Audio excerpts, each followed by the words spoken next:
Homeless Roundtable really kicked off in the fall of 2014 as a kind of a resurgence of the ad hoc committee that kind of crumbled under the economy in 2010. So the last year, with the partnerships of the faith-based community, the nonprofits that were formed would meet every month.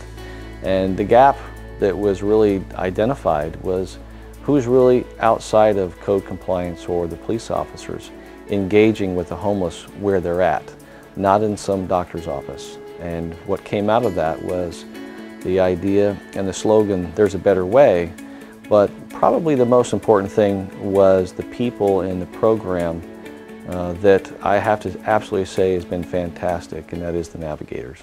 I began to attend the Vacaville Homeless Roundtable, and out of that saw the need for relational connection with our homeless neighbors.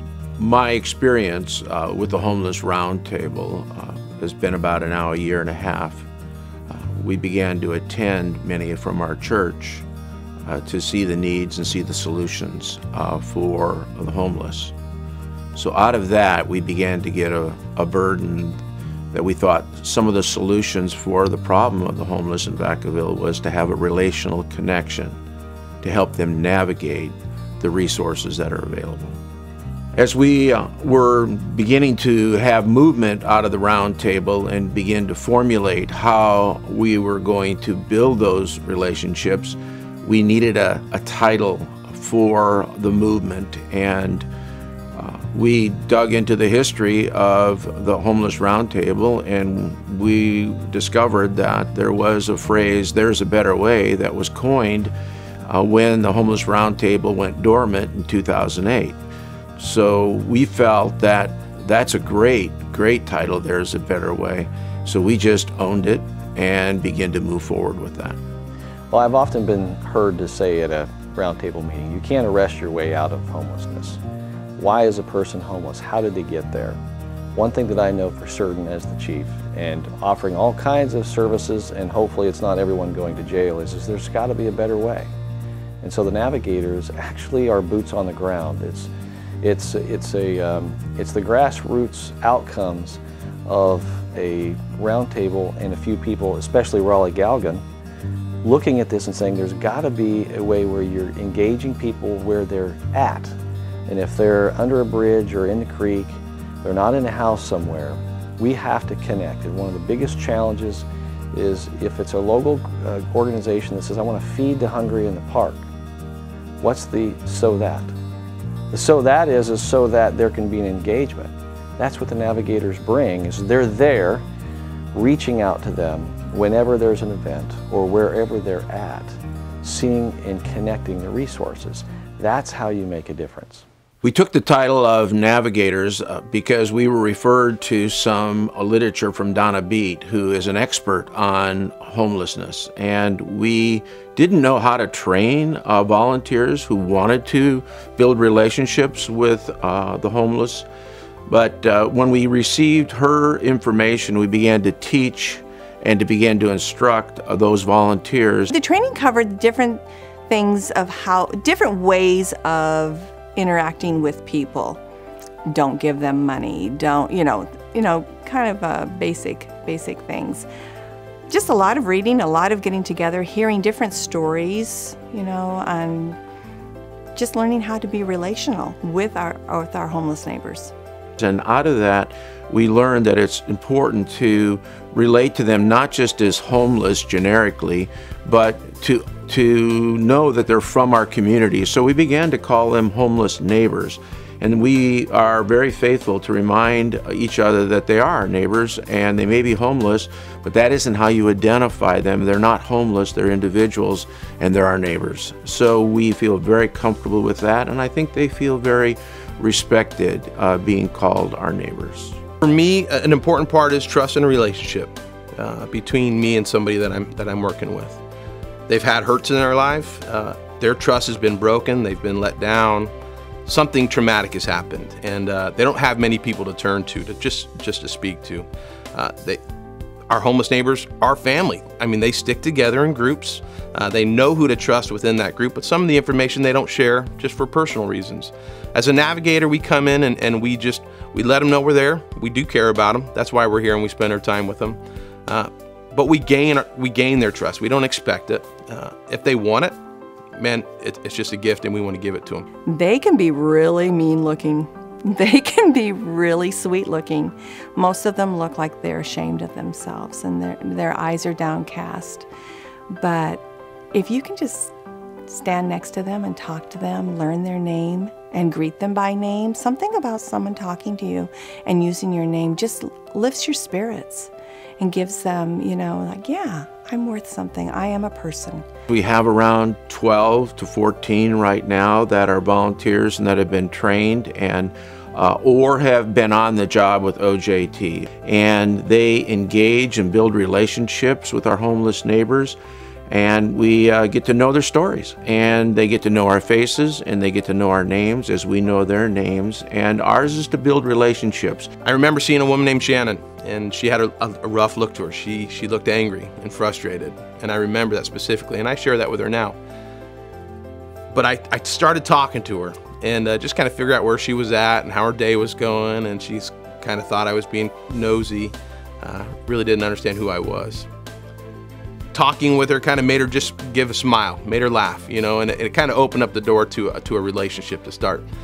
I saw something in this woman she cares for the homeless folks, and she's homeless. She's a homeless neighbor, but she's a mother of a group that she worries about if they're going to eat, where they're going to sleep, if they've got clothes on, whether they're wet or dry. So that relationship started with just a smile. It took days of just meeting with Shannon at lunches, in a public forum with Epiphany Church. Just the time being spent knowing that I care about who she is and what's her story all about has built a relationship for me and her, and as well as my family. My family's gotten to be a part of Shannon's life, just to see some of the successes that she's doing. Shannon's in a program now with Mission Solano, thanks to Mission Solano. She had an opportunity where she was ready to make a move. She's a veteran, and she's living on the streets here in the city of Vacaville. It's a huge step for her to take that step out, but it's just the beginning of where she's got to go. I worked in the school systems here in Vacaville since 1982. I've met thousands and thousands of students, and some of the students that I would have that would come into my classroom, at that time room 6, some of them had a lot of problems. Now that I'm working as a navigator, now I'm seeing some of those students back. I get very sad, especially when I see my ex-students coming towards me, and I just want to just hug on them and just say, you know what, you can get out of this. There's no reason why you have to be here. I've learned in the last 2 months of being a navigator in the city that people put up these fronts, whether they want me to stay away, maybe they're just afraid to talk, something's going on, but there's always a wall, superficial wall that needs to be broken in a conversation or in a friendship. Some of them are pretty they hold up and they don't want to take the wall down, and that's okay. We understand that. We understand body language, and we learn how to read people. For the walls that do break down, and the friendships happen. And it's not just as a navigator, it's as a true friend, as a concern, a desire to help somebody and to find a better way in their life. Situational homeless is like when somebody is one paycheck away from being homeless. Someone who's worked at a job for 20 years has a disabled family member and there's only one paycheck coming in. Now what are they going to do? In reality, anybody can be a situational homeless. I can be. My neighbor can be. I really, truly believe that the reason I'm able to go out there and talk with my homeless neighbors and embrace them, physically give them hugs, and sit down next to them and have coffee with them at the table, or look through my notebook really fast and try to find if we have another job offering for them, or maybe a place to stay, or help them get their phone. The reason I can do that is because I have lived homeless. For a time, my sisters and I, and there was 5 of us, we lived in a car with my mom and dad. And then through just other people helping us out, we were able to find an apartment We had no furniture. We slept on a mattress in the middle of the apartment. But I remember all of us staying together, you know, and we worked through it and ended up where I am now. But I think that's why. I think it's why I have the empathy for it. I had sympathy for homeless neighbors. But being with them for the last 2 months on a daily basis, you know, 7 days a week, I've gained an empathy for their lifestyle. There's a need to be filled, and you know, people need to step up and help the city of Vacaville and help our homeless neighbors. When you look around Vacaville or any community and you think, how can I give help to someone? Most people would drive out of a driveway in the past and think, I'm going to help them by handing them $5 or $10 or a meal. There's enough of those programs out there. The problem is who really is going to connect with someone who has homeless challenges. A lot of times there's mental illness, there's drug and alcohol abuse, so there's clearly needs.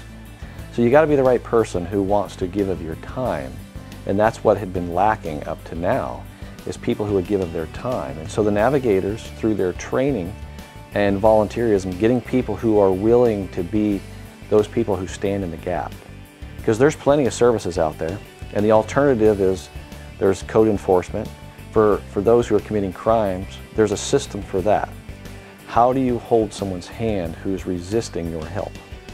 And that's what the Navigators bring. It's a very unique solution. And I have to say, from my perspective, we need what they're providing. The Navigators are totally committed, and they take of their own time and their own energy and sometimes their own resources. They're all volunteers. And so, you know, our homeless neighbors know that. They know that we're there and we're there for them and we care for them, and they value that. So that's where the trust gets built. My belief is that this is going to work. And the ones that don't want to get off the street, they will always be there. You know, from the beginning of time, there's always been that. And we're not going to be able to help those people. But the people that we can help, those are the ones that we're going to be here for.